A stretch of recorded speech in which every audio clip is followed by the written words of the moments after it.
Assalamualaikum warahmatullahi wabarakatuh. Waalaikumsalam, Bu. Apa kabarnya hari ini? Alhamdulillah baik, Bu. Semoga baik semua ya. Boleh kita berdoa terlebih dahulu sebelum kita melakukan pembelajaran? Eee, Boleh berdoa di dalam hati. Berdoa dimulai.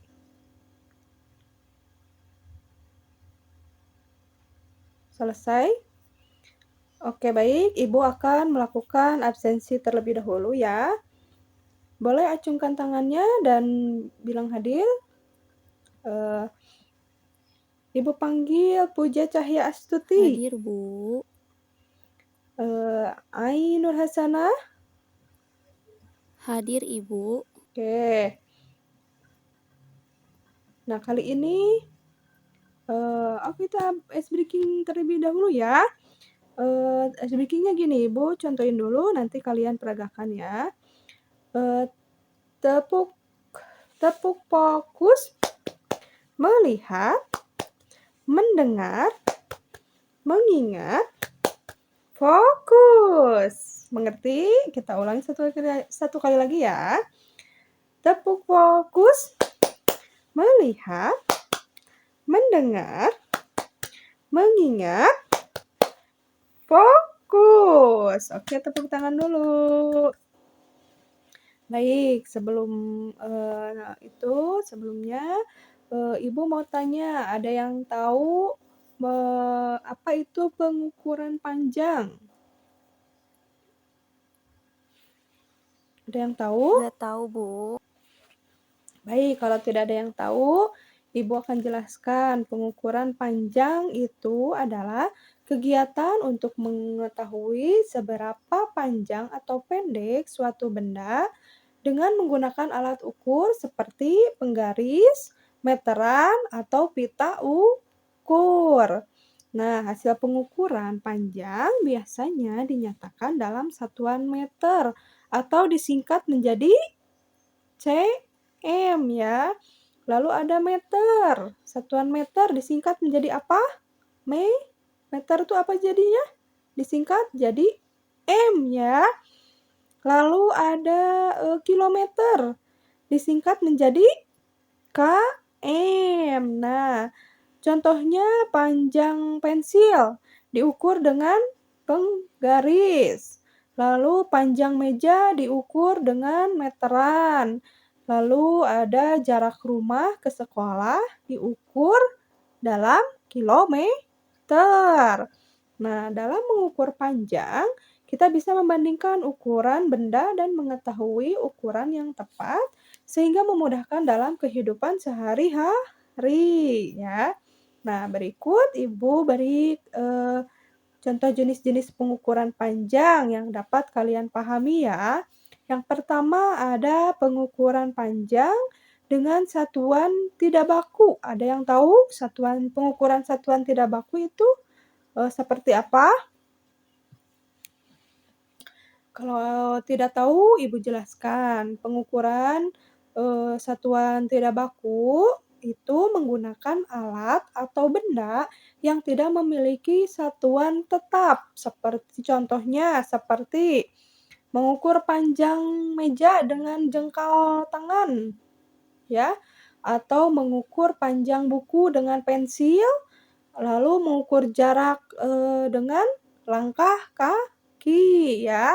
Nah, hasil pengukuran itu akan berbeda-beda ya, walaupun cara mengukurnya sama, tapi hasilnya akan berbeda-beda. Kenapa? Karena ukuran tangan sama langkah kaki manusia itu berbeda ya. Nah, yang kedua ada pengukuran panjang dengan satuan baku. Ada yang tahu pengukuran panjang dengan satuan baku itu apa? Pengukuran dengan satuan baku itu menggunakan alat ukur yang resmi dan ukurannya sama di mana saja. Contohnya alat dan satuannya seperti ada penggaris ya. Satuannya itu sentimeter. Kalau disingkat tadi menjadi apa? cm ya. Lalu ada meteran. satuannya meter, disingkat menjadi M ya. Lalu ada odometer, satuannya yaitu kilometer, disingkat menjadi km ya. Nah, hasil pengukuran lebih tepat dan dapat dibandingkan ya. Lalu yang ketiga, ada pengukuran panjang benda pendek. Nah, digunakan untuk mengukur benda-benda kecil. Misalkan contohnya panjang penghapus. Nah, lalu ada juga panjang buku tulis. Biasanya menggunakan penggaris ya. Nah, itu satuannya tadi apa?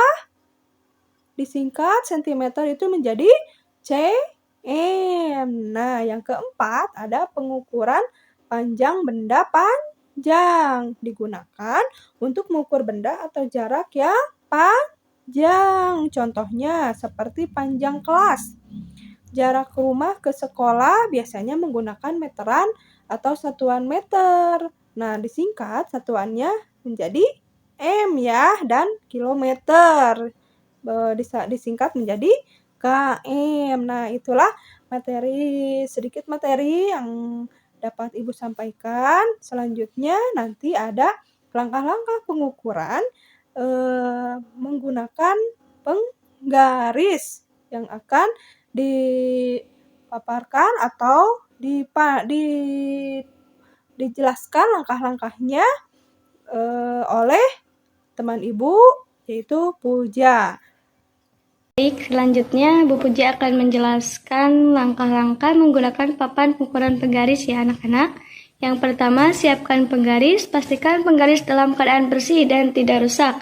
Yang kedua, tentukan satuan pengukuran yang akan digunakan, sentimeter atau milimeter. Yang ketiga, letakkan penggaris pada permukaan yang rata dan stabil. Yang keempat, tentukan titik awal pengukuran biasanya ditandai dengan angka 0 pada penggaris. Dan yang kelima, letakkan benda yang akan diukur pada penggaris, pastikan tersebut sejajar dengan penggaris. Dan yang keenam, baca hasil pengukuran pada penggaris, pastikan mata Anda sejajar dengan skala pengukuran. Dan yang terakhir, catatan hasil pengukuran yang teliti, benar, dan jelas. Mungkin itu yang bisa Ibu sampaikan kepada anak-anak. Yang selanjutnya akan disampaikan oleh Ibu Ainur Hasanah.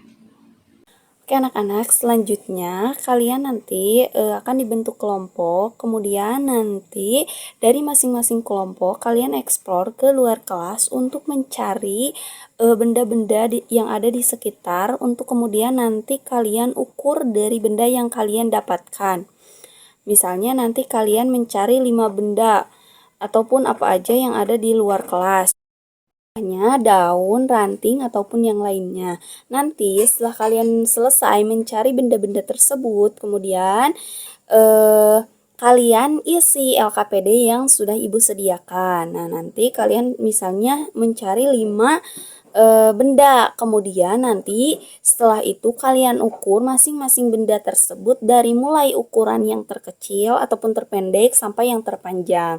Kemudian nanti hasilnya kalian catat di LKPD yang sudah disediakan. Setelah itu nanti kalian paparkan ataupun presentasikan hasil yang udah kalian dapatkan dari pengukuran tersebut. Ini merupakan LKPD yang sudah disediakan untuk anak-anak kerjakan. Nah, di sini kita memberikan pengarahan terlebih dahulu. Setelah menemukan barang, benda yang akan diukur, teman-teman kelompok langsung menyiapkan LKPD dan barang yang akan diukur. Dipisahkan per kolom dari mulai ukuran yang terpendek sampai yang terbesar. Kemudian dilakukan pengukuran, setelah itu dikasih nama benda apa yang diukur. Kemudian nanti hasil pengukurannya dituliskan di kolom yang telah disediakan. Nah, ini kelompok 1 menggunakan daun. Nah, ini untuk kelompok 2. Kelompok 2 mengambil benda hasil eksplor yaitu ranting dengan ukuran yang berbeda dari mulai yang terpendek sampai yang terpanjang. dikasih nama terlebih dahulu untuk benda yang diukur yaitu ranting. Kemudian kelompok mulai mengukur dari ranting yang terpendek. Nah, untuk mengukur teman-teman ataupun anak-anak sudah dikasih pengarahan terlebih dahulu bahwasanya dari angka mana mulai mengukur. Nah, setelah diukur, ditulislah hasil pengukuran di kolom yang telah disediakan. Kemudian, kelompok nanti setelah melakukan pengukuran diharapkan untuk menyampaikan hasil dari pengukuran yang telah dilakukan, dari mulai yang terpendek sampai yang terpanjang. Dilakukan sampai selesai. Kemudian setelah itu guru mengapresiasi dan juga memberikan penguatan terhadap tugas yang telah dikerjakan. Tidak lupa juga kita melakukan refleksi apa aja yang teman-teman dapat, yang anak-anak dapatkan pada pembelajaran hari ini. Tiap-tiap kelompok sudah menyampaikan hasil dari tugas kelompok dengan baik dan benar. Nanti selanjutnya Ibu akan kasih kalian tugas individu untuk kalian kerjakan di rumah mengenai pengukuran. Nah, mungkin untuk pembelajaran hari ini dicukupkan sekian. Untuk mengakhiri kita ucapkan hamdalah bersama-sama. Alhamdulillahirabbil alamin. Sebelum pulang kita berdoa terlebih dahulu. Tapi sebelum berdoa, Ibu ada motivasi untuk kalian. Nah, untuk kalian tetap semangat, jangan pantang menyerah. Terima kasih. Wassalamualaikum warahmatullahi wabarakatuh.